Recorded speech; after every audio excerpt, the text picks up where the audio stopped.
Hi everybody, and welcome to this 10th video anniversary location place we're at today. We are in Saratoga and Davistown, and it was a place I was really looking forward to showing you all. I actually can't believe that it's been 10 years since I actually recorded here last, and that was only just by doing a live broadcast stream on an app called Periscope, where I got to really show the surroundings of this lovely location. And so there's actually going to be a few other places that I actually never got to show on video that I'm going to be sharing on here for you guys. It's such a beautiful day out, and I'm so looking forward to beginning this adventure for you all. So without further ado, this is now me back here again 10 years later to show you what Davistown and Saratoga looks like now. Let's begin. Davistown is a south-eastern suburb of the Central Coast region of New South Wales, Australia.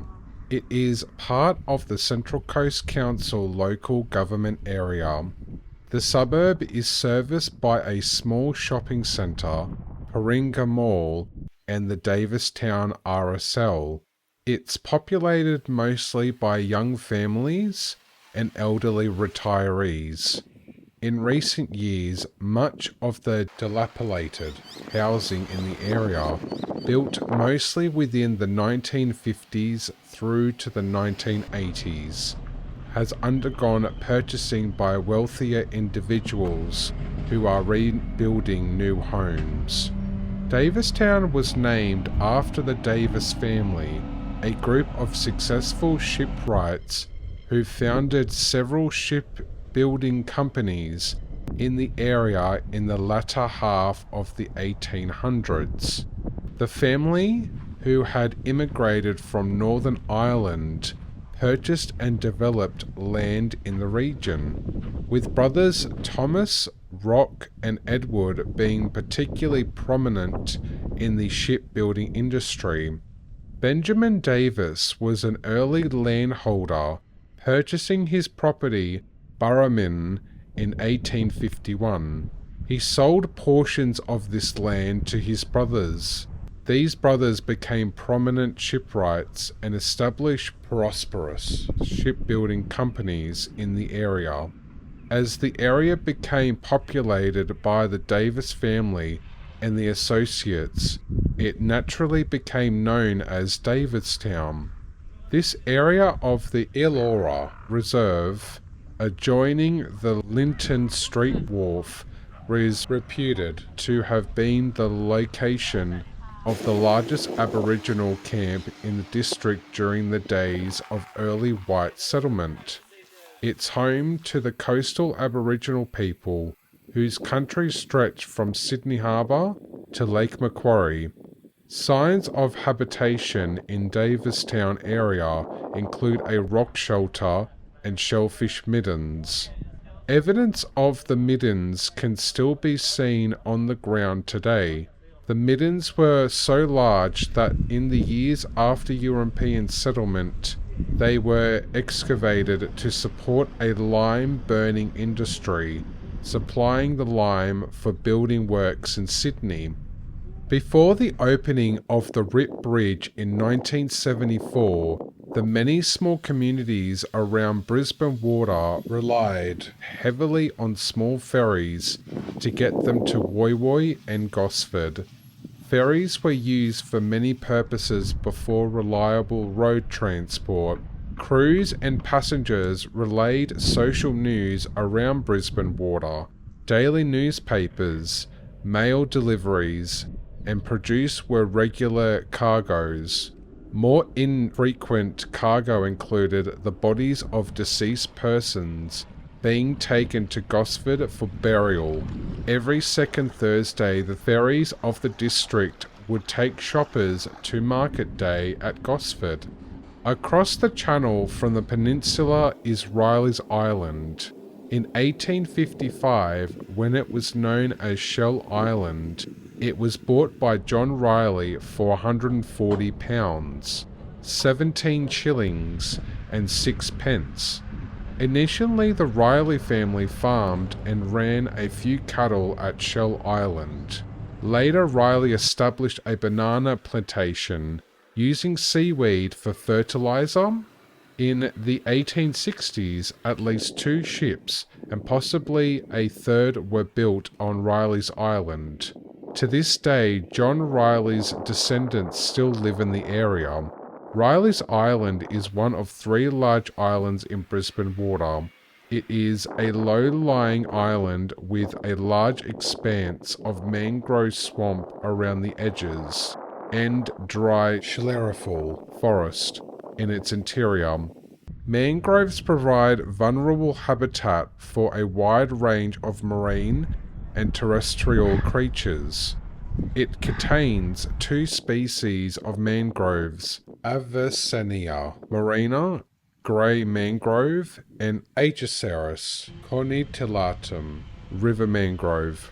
However, the recognition of the environmental value of habitats is a comparatively recent development. In the 1960s, there were plans to develop canal subdivisions on both Riley's and Sir Herbert's Islands, following a major environmental battle supported by the late comedian Spike Milligan. Riley's Island was saved and is now sanctuary for local fish and bird life. Only 5 weeks after the arrival of the First Fleet at Sydney Cove, it became clear that reliable supplies of water and food must be found in the settlement was to survive. In early March 1788, Governor Arthur Phillip led a small party of officers and marines on an exploratory voyage along the coast to the north of Sydney Harbour. On its first voyage, Phillip passed the site of Davistown, but found little of immediate use to the Sydney Cove settlement. In June 1789, a more thorough investigation of the land was conducted and discontinued for agricultural use, owing to the rugged nature of the area. During this voyage, Phillip and his companions explored what we know of today as Brisbane water. Reaching as far as Green Point, an opportunity was taken to investigate the Kincumber Broadwater, and once again Davistown was passed on outward and inward journeys. Messing about in putt-putt boats is an enduring part of the charm. Small vintage wooden boats, typically driven by 2.5 to 10 horsepower engines, can often be seen chugging along Cockle Channel. Beautifully maintained, the putt-putt come together every year to regenter during October, with activities held on the water and Davistown foreshores. The putt-putts are guaranteed to transport you back to the glory days. Davistown is a picturesque waterfront suburb that offers a tranquil lifestyle, steeped in the natural beauty and rich history. With its charming village atmosphere, close-knit community, and stunning views of Brisbane water, it's no wonder that Davistown is a popular destination for families, retirees, and anyone seeking a slower pace of life. The suburb's blend of waterfront living, local amenities, and outdoor activities makes it a perfect place to enjoy the best of coastal living, while remaining connected to the conveniences of nearby towns. Whether you're kayaking on Brisbane water, exploring the nearby nature reserves, or enjoying a leisurely meal at the local RSL club, Davistown offers a lifestyle that both peaceful and engaging. With its rich maritime history, beautiful parks, and strong sense of community, is truly a hidden gem on the Central Coast. Whether you're looking to buy a waterfront home, raise a family in a safe and welcoming environment, or retire in a peaceful setting, Davistown has something for everyone. Its unique combination of natural beauty, history, and modern conveniences ensure that this charming suburb will continue to be a sought-after location for years to come.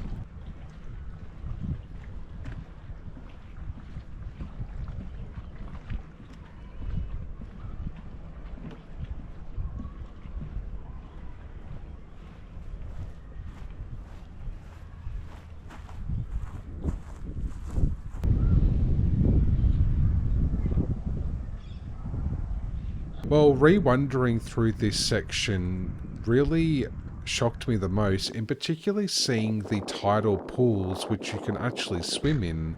I had no idea you could do such a thing. Also during this section of the video, I was really memorized how they were able to upgrade the playground park, because I don't think this playground park that you see here was actually here last time when I was there. So that was such a big difference, as well as seeing the little beach that you can be near the water itself. A little bit further in the video, I stumbled across this track place that you could walk into. Now, interesting little fact here, there were actually little crabs on the floor, and I actually did slip at one point during making my way towards the end of the trail as far as I could go into. Alongside there were these interesting big white purple type coloured shells that I was really memorised by the fact of seeing that as we dive deeper into that little area. I didn't actually know myself that someone actually laid down tiles, so I could really be immersing of seeing the wonderful views there. Very swampy like, very interesting wildlife, in particularly seeing those cute little black crabs that I saw. They saw me and then I remember them scuttling away very quickly. Overall, seeing the memory from what I can remember looking back 10 years ago, I was really taken away by how some parts still looked quite the same, where there were some parts that were quite new. I was really intrigued to actually wander around to actually see how much was fully developed, and some parts were quite overall looking quite good to this day. They were able to show much more of the surroundings of the trees that were around the area itself, and most of them were those thin green coloured type of trees mostly. As well, you saw a lot of the infrastructure of the nature scenic spots where it could really be taken in the essence of this land. And alongside with seeing the amount of boats, still quite a lot within Davistown that I got to really enjoy seeing myself around at the area.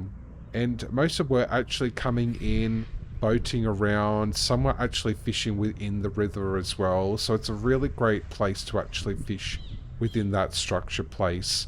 And therefore I think it really got to me thinking of how much incredible I'm being back in this area again after all this time.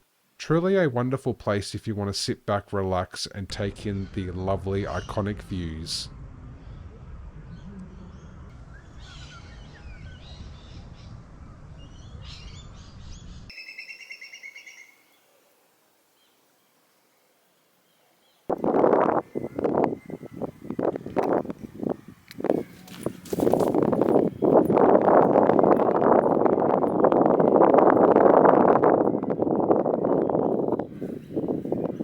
On to our next section, and it is called Henderson Road, and it's a pathway that you can walk along the water that shows Empire Bay. When you walk this, it's actually quite a nice little scenic walk path track that you can wander around and see a lot of the swamplands as well as the bay itself. There's actually two little jetty sections. One that you'll see in the video is actually where all the boats are placed, mostly on this small little jetty. Privated only, of course, but then if you look on the other one a little bit later, you can see that there is another jetty where actually the ferry comes to collect at different times, which I did put the timetable on this video, showing the times of when it will arrive and departure.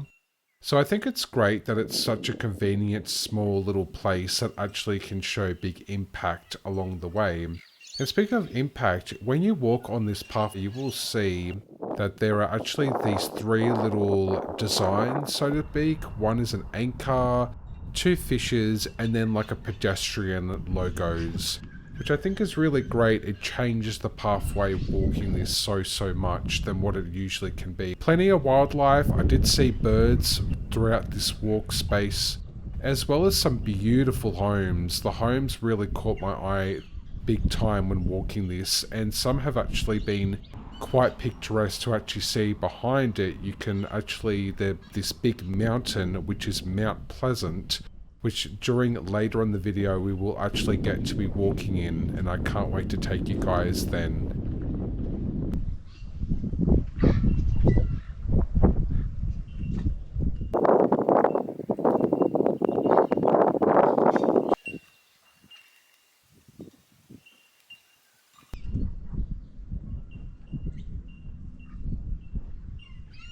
Steyn Road is lined with native eucalyptus trees, palms and other Australian flora, making it a pleasant and scenic place to walk or drive. The street itself is often quiet with minimal traffic, contributing to a peaceful atmosphere. On either side there are homes set within large leafy blocks, with plenty of space for gardens and outdoor living.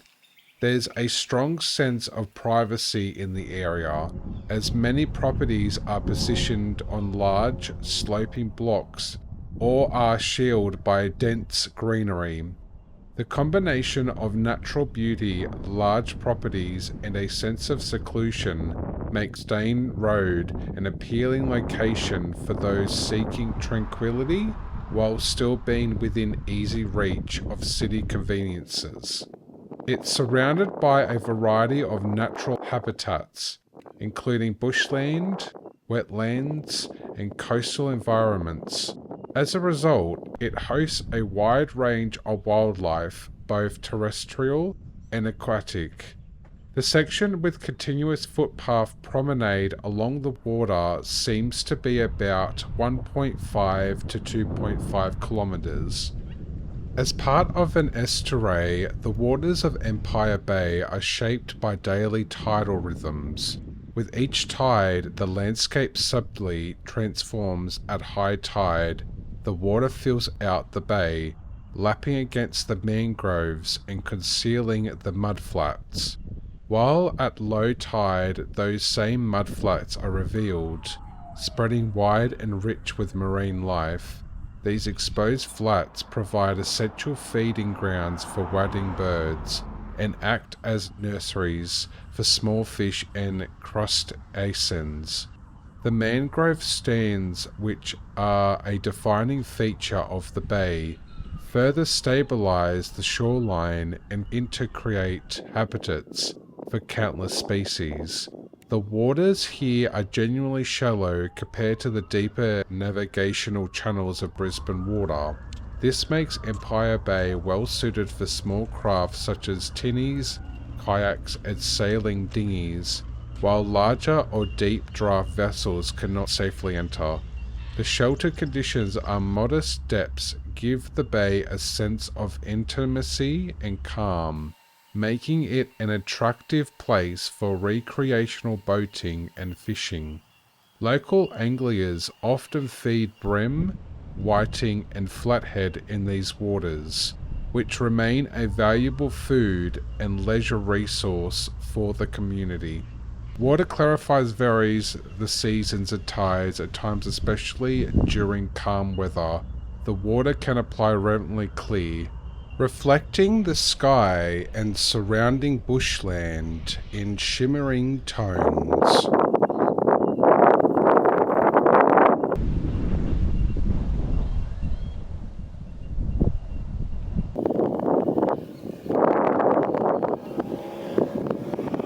Saratoga is a residential southeastern village located on a peninsula of Brisbane water and part of the Central Coast Council local government area. The suburb is characterised by its largely settled shoreline, with houses extending up coastal slopes to the base of its tall hills that comprise the core of the peninsula. The village of Saratoga occupies the central portion of its peninsula, bordered towards the point by Davistown and towards the mainland by Yatalunga. Initially utilised by Indigenous peoples, the area of Saratoga was first used by European settlers for citrus orchards, after John Burke and his family settled in the area in 1863. Burke went on to become a pioneer in commercial citrus growing in the area of Brisbane Water.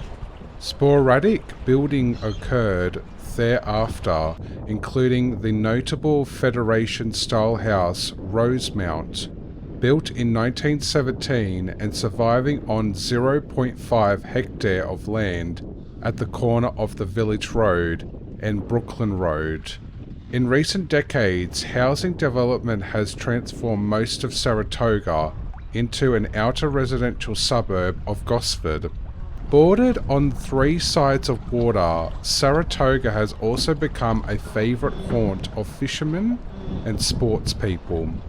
More residents commute to Gosford, Kincumber or Erina for their daily needs.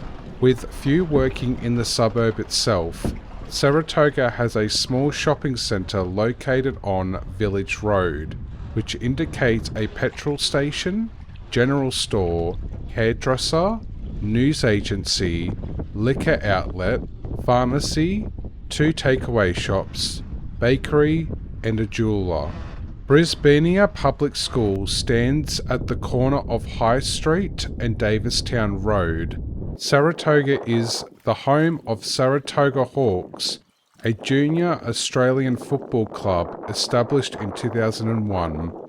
Saratoga on the Central Coast was likely named after the town of Saratoga in New York, USA, following the tradition of naming new Australian settlements after significant places in the British Europe, particularly those with historical or natural connections.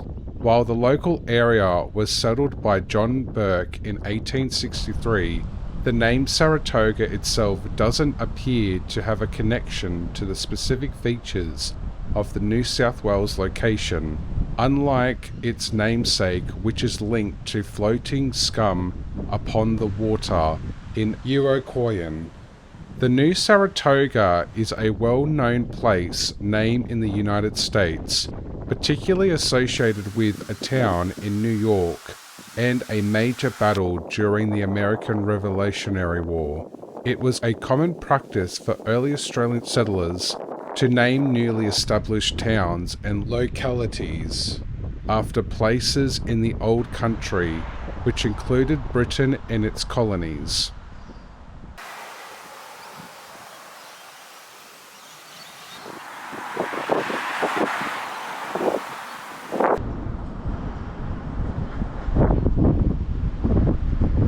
Brisbane Water is a wave-dominated barrier extending for around 18 kilometres. It begins at the confluence of Narara Creek and Corimbine Creek near Gosford. Eventually, it opens into Broken Bay at Edelong Beach and Wagstaffy Point, only about 7 kilometres from the Tasman Sea, where the ocean tides strongly influence the flow and health of the estuary. The catchment area covers approximately 150 to 165 square kilometres, drawing water from a number of smaller creeks. This mixture of freshwater inflows and tidal saltwater makes Brisbane Water a highly dynamic ecosystem, while also helping to stabilise shorelines and filter the water.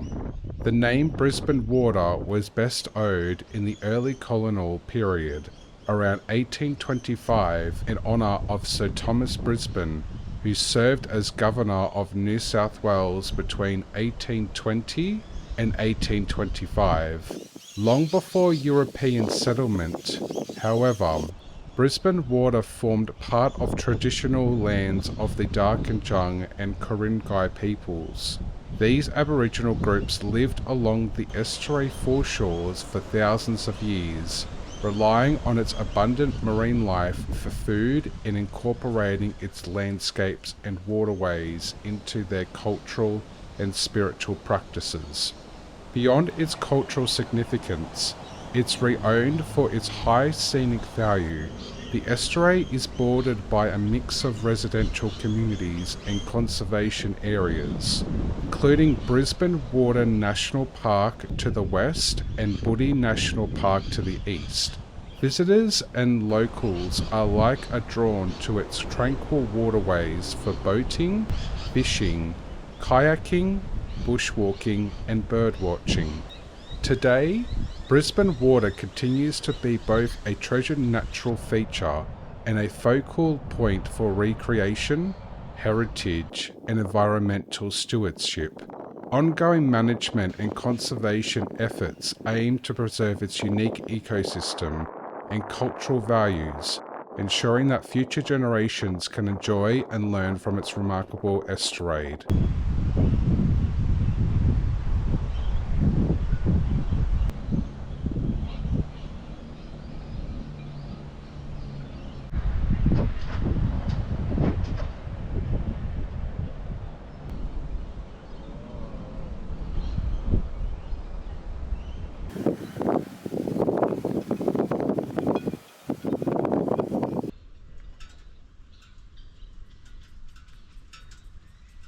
Mount Pleasant is a short yet rewarding walking track tucked away in the Central Coast region. While modest in length, the trail gradually rises through a varied natural setting before reaching the summit, where sweeping vistas open out across the Brisbane Water National Park and towards the surrounding coastal ranges. It's a walk that combines the serenity of the bush with the excitement of reaching a vantage point that feels far above the bushy townships below. The track begins at either Lyndred Street or View Parade, where you can leave your car before stepping into the cool shade of the forest. The path itself winds uphill through an undulating corridor of eucalyptus woodland, dominated by species such as Sydney wren gums, angophoras, and scrubby gums whose trunks are arched with distinctive markings from tiny moth larvae. As you ascend, the understory thickens with Banksias, wattles, and Hycaeus, while the ground cover shifts to grasses and native ferns that thrive in the dappled light. In spring, bursts of colour from wild flowers like flannel flowers and native pea plants add brightness to the forest floor. The fauna is just as lively as the vegetation. Birdsong fills the air with lorikeets, kookaburras, and butcherbirds, often seen darting through the treetops, while the call of whipbirds echoes from the undergrowth. If you pause quietly, you may spot goannas basking on sun-warmed rocks, or catch the rustle of wallabies moving through the scrub. Butterflies and dragonflies drift across the path, and in warmer months, cicadas fill the air with their distinctive hum, adding to the immersive bushland atmosphere. Reaching the peak of Mount Pleasant rewards walkers with wide, interrupted views across the landscape.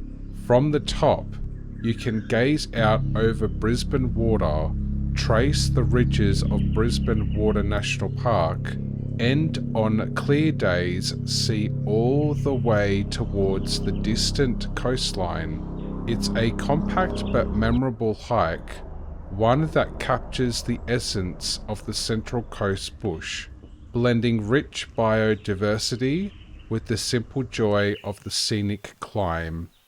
The walking track is a short but rewarding trail, stretching around 500 to 700 meters one way. It usually takes about 10 to 15 minutes on foot, depending on your pace. The path climbs moderately steep in sections, weaving through pockets of native bushland before reaching the top. Mount Pleasant itself covers an area of approximately 965,000 square meters, offering a sense of scale to the beautiful landscape you're walking through.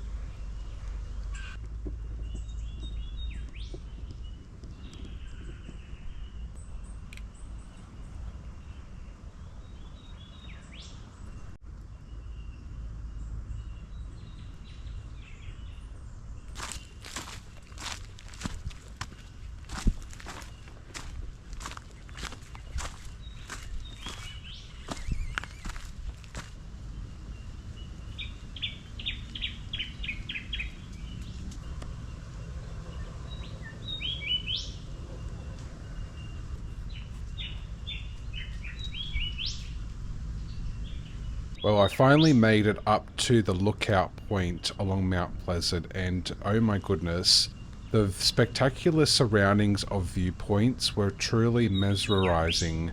I in particularly tried to enjoy peering through the trees, the lookout where it shows the river below.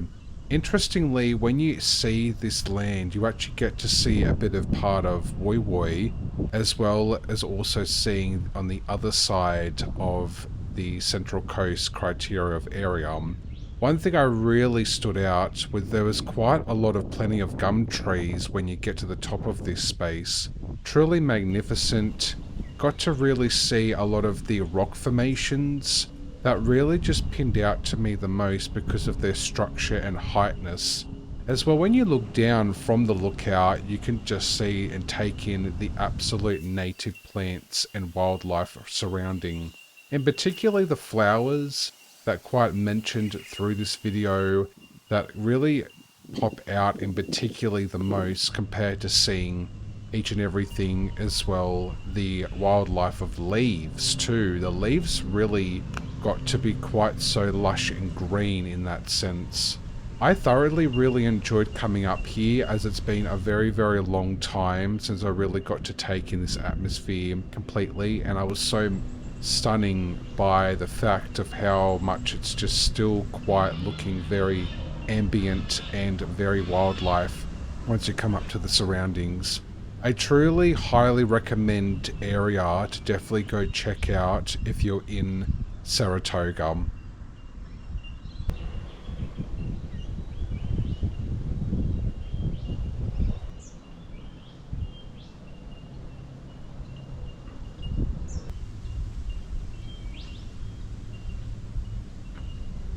We got to the final section, which is Mount Pleasant Lookout. And what a view just right there on the background. Truly magnificent space of the river, and the trees going by is just really, really atmospheric and quite scenic. I'm just trying to remember how long ago it's been for me, because in this place here in particular was probably 2011, 2012, I might have stood here last, but I've never actually came down to this rock section where you could see the river. So I really am so truly amazed how I'm finally able to show this, and it still looks pretty much quite cool to actually witness it right here now in person. Can't believe it's been so long ago since I've actually got to come to this location. And it was nice to show the town throughout today of Davistown and Saratoga, where it's actually still quite somewhat the same, but some things were added, like there's been some benches, some statues, also some other bits and pieces that I've noticed, but still thoroughly still got its main structured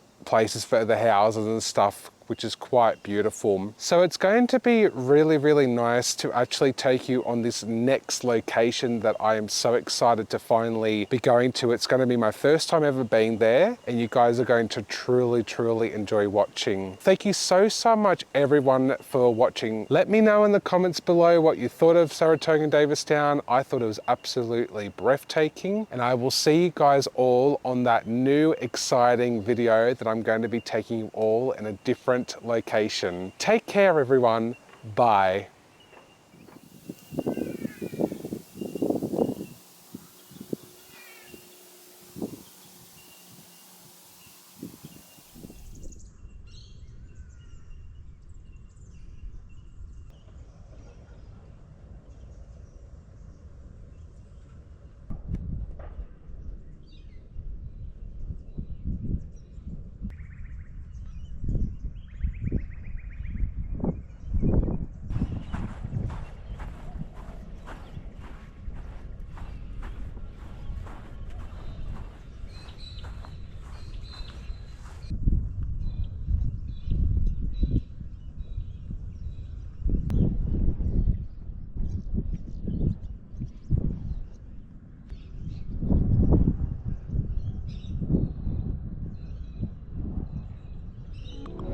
take a gander through Granda's socials as well, clicking that subscribe button on his YouTube channel. I also have merch on a website called Redbubble. You can check out by my username Granda94, where it sells all different things such as clothes, headwear, magnets, and alongside of other variety of cool stuff. Always appreciative of all support. Have fun looking through other content of mine and catch you on the next video. Bye everyone!